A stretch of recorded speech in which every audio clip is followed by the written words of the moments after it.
Chapter 3. Well, I got a good going over in the morning from old Miss Watson on account of my clothes. But the widow, she didn't scold, but only cleaned off the grease and clay, and looked so sorry that I thought I would behave a while if I could. Then Miss Watson, she took me in the closet and prayed, but nothing come of it. She told me to pray every day, and whatever I asked for I would get. But it weren't so. I tried it. Once I got a fish line, but no hooks. It weren't any good to me without hooks. I tried for the hooks 3 or 4 times, but somehow I couldn't make it work. By and by one day I asked Miss Watson to try for me, but she said I was a fool. She never told me why, and I couldn't make it out no way. I sat down one time back in the woods and had a long think about it. I says to myself, if a body can get anything to pray for, why don't Deacon Wynn get back the money he lost on pork? Why can't the widow get back her silver snuff box that was stole? Why can't Miss Watson fat up?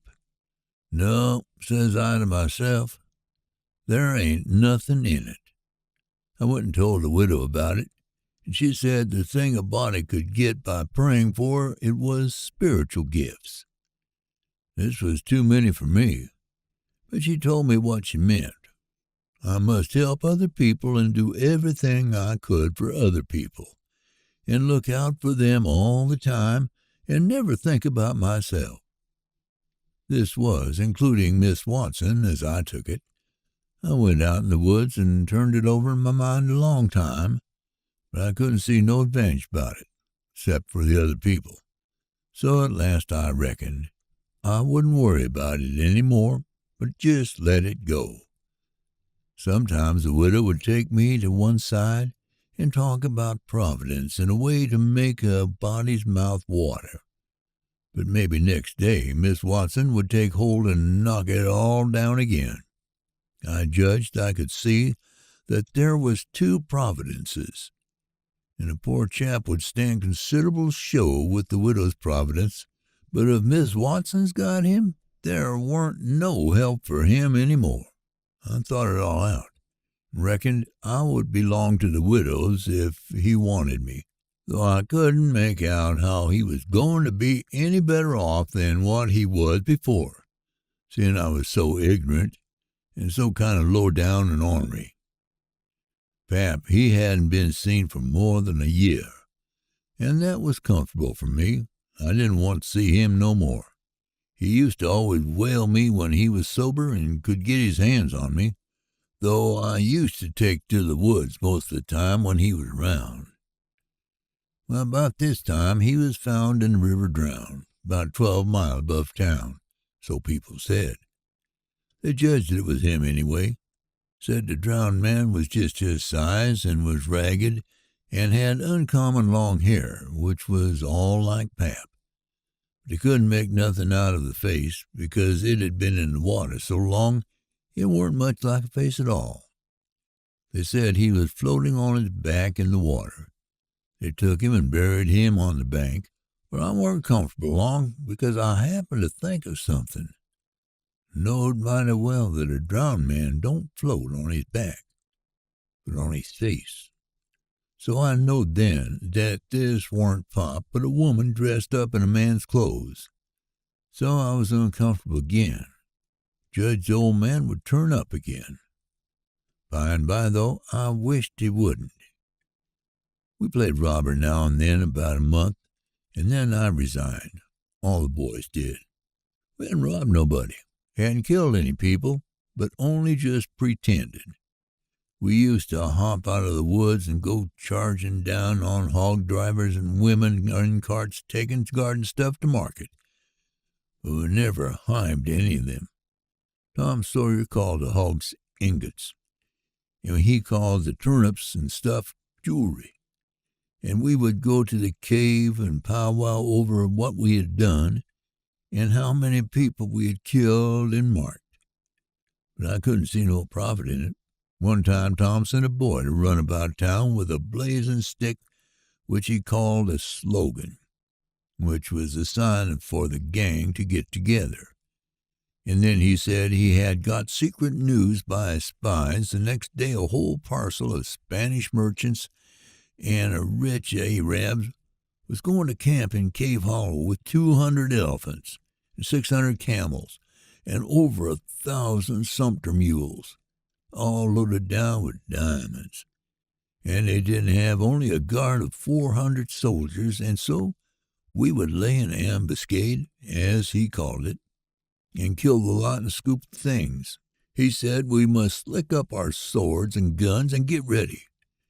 He never could go after even a turnip cart, but he must have the swords and guns all scoured up for it, though they was only lath and broomsticks, and you might scour at them till you rotted, and then they weren't worth a mouthful of ashes more than what they was before. I didn't believe we could lick such a crowd of Spaniards and Arabs, but I wanted to see the camels and elephants.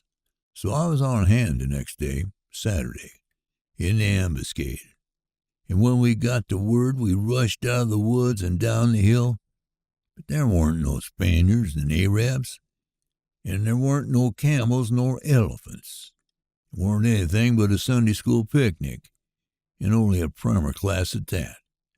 We busted it up and chased the children up the hollow, but we never got anything but some doughnuts and jam, though Ben Rogers got a rag doll and Joe Harper got a hymn book and a tract, and then the teacher charged in and made us drop everything and cut. I didn't see no diamonds, and I told Tom Sawyer so. He said there was loads of 'em there, anyway, and he said there was Arabs there, too, and elephants and things. I said, why couldn't we see them then? He said, if I weren't so ignorant, but had read a book called Don Quixote, I would know without asking. He said it was all done by enchantment. He said there was hundreds of soldiers there and elephants and treasure and so on. But we had enemies which he called magicians, and they had turned the whole thing into an infant Sunday school just out of spite. I said, all right. Then the thing for us to do was to go for the magicians. Tom Sawyer said I was a numbskull.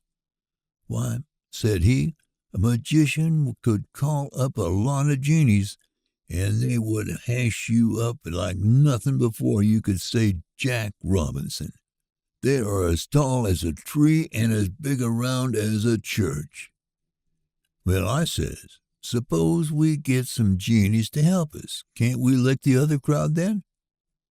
How you going to get them? I don't know. How do they get them? Why, they rub an old tin lamp or an iron ring, and then the genies come tearing in with the thunder and lightning a ripping around and the smoke a rolling, and everything they're told to do, they up and do it. They don't think nothing of pulling up a shot tower by the roots and belting a Sunday school superintendent over the head with it, or any other man. Who makes them tear around so? Why, whoever rubs the lamp or the ring. They belong to whoever rubs the lamp or the ring, and they've got to do whatever he says.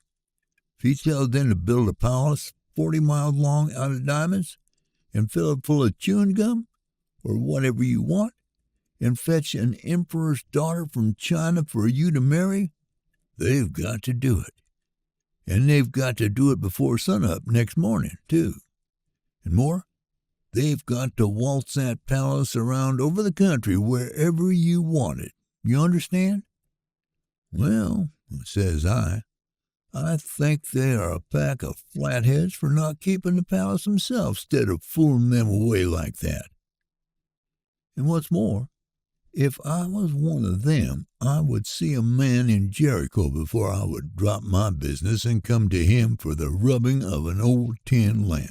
How you talk, Huck Finn? Why, you'd have to come when he rubbed it, whether you wanted to or not. What? And I as high as a tree and as big as a church? All right, then, I would come. But I lay I'd make that man climb the highest tree there was in the country. Shucks, it ain't no use talk to you, Huck Finn. You don't seem to know anything. Somehow, perfect saphead. I thought all this over for 2 or 3 days, and then I reckoned I would see if there was anything in it. I got an old tin lamp and an iron ring, and went out in the woods and rubbed till I sweat like an engine calculating to build a palace and sell it. But it weren't no use. None of the genies come. So then I judged that all that stuff was only just one of Tom Sawyer's lies. I reckoned he believed the Arabs and the elephants, but as for me, I think different. It had all the marks of a Sunday school.